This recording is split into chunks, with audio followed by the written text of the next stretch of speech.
Imagine losing $2 billion on a device that was literally designed to look like a taco.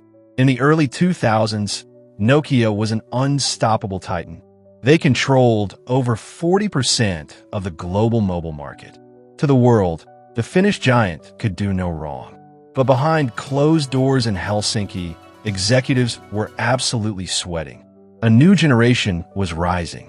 A multi-billion-dollar demographic that didn't care about text messages. They care about frames per second, 3D graphics, and gaming. And this entire market belonged to just one empire, Nintendo.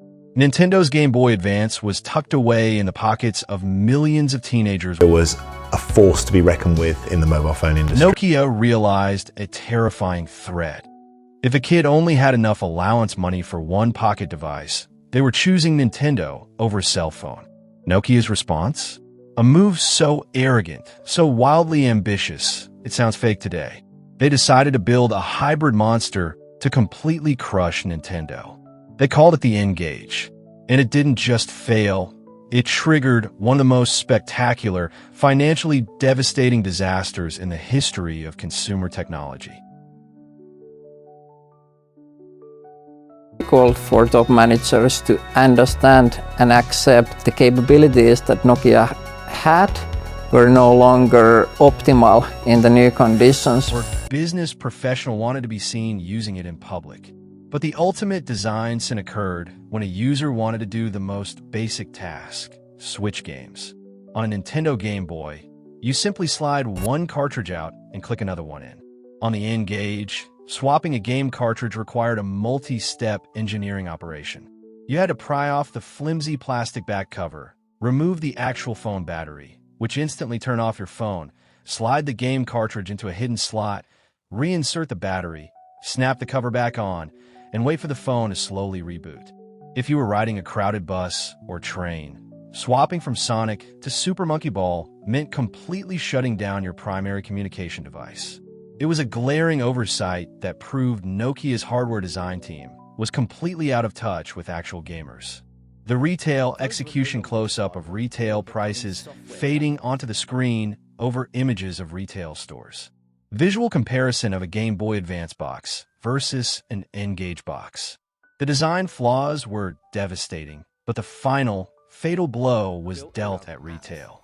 Nokia priced the N-Gage at a staggering $299 USD at launch. In comparison, Nintendo's newly released Game Boy Advance SP, which featured a sleek clamshell design and a beautiful front-lit screen, was retailing for just $99. Nokia was asking consumers to pay 3 times the price for a vastly inferior gaming experience. Furthermore, Nokia tried to sell the N-Gage through traditional mobile phone carrier stores rather than video game retailers like GameStop or Electronics Boutique. Video game store managers didn't know how to display or sell a phone, and mobile phone salesmen didn't know how to pitch a video game console. The launch was an absolute ghost town. In its first week on sale in the United States, the N-Gage was outsold by the aging Game Boy Advance by a ratio of 100-to-1. Retailers panicked. Within weeks, prices slashed drastically, but the damage was done. The brand was poisoned. Nokia tried desperately to salvage the project. In 2004, they released a redesigned version called the N-Gage QD. It fixed the taco talking issue by moving the speaker to the front, and it finally added an external game slot, so users didn't have to remove the battery. But it was too little too late. Nintendo had just announced the revolutionary dual-screen Nintendo DS, and Sony was preparing to launch the powerhouse PlayStation Portable. The N-Gage was squeezed out of existence. The tragic pioneer. Visual cue. The modern landscape.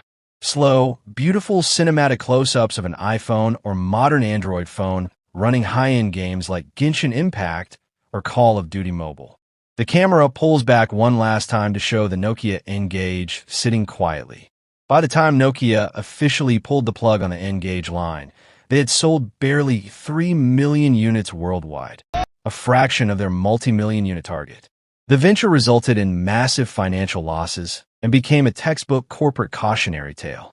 It is easy to look back at the Nokia N-Gage and laugh at its bizarre shape, the taco talking memes, and the absurd battery door design. But history has a strange way of recontextualizing failures. Look at the world today.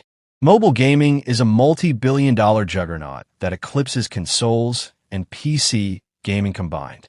We routinely use our phones to play massive 3D multiplayer games, connect with friends via online matchmaking profiles, and purchase digital software on the go. Nokia didn't fail because their idea was bad. They failed because they were right too early. They predicted the exact future of technology, but the infrastructure, design language, and consumer market of 2003 simply weren't ready for it.